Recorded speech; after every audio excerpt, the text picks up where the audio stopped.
Discussions about relations between the U.S., China, and Taiwan often center on the potential for conflicts and the strategic implications of bilateral ties. But according to Ambassador Tong from the Asia Group, it is crucial for policymakers to also consider the mutual benefits of two-way trade. This is a common concern that one hears when people view headlines about businesses investing overseas and capacity that theoretically could also be invested in their location. But what economic history shows is that cross-border investment tends to generate more investment in both directions.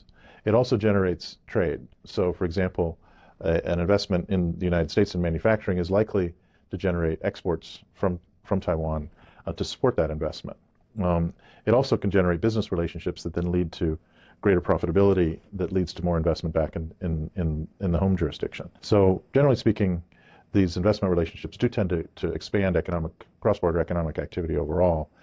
That needs to be explained to people so that they understand that the creation of these long-term relationships is by nature of mutual benefit. I would expect to see some shifting of upstream capacity to support some of these big investments in the United States. That will ultimately increase the profitability and strength of those firms, even as they continue to supply TSMC in Taiwan and in other jurisdictions. So overall, the impetus of these big moves should create many small moves that go along with it and really are to benefit of the industries. The current overall macroeconomic environment in both Taiwan and the United States is, I guess, could be described as mediocre.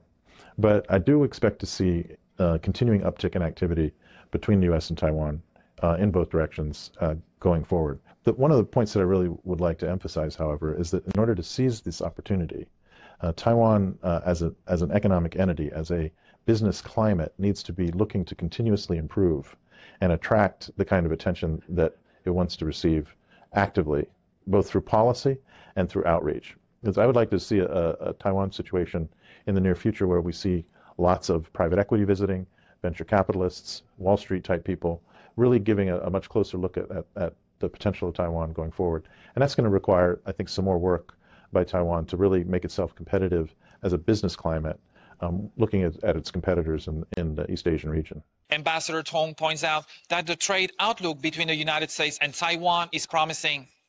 By placing a strong emphasis on fostering bilateral investment, both nations can reap significant mutual benefits. This is Dimitri Brias for TVBS World Taiwan.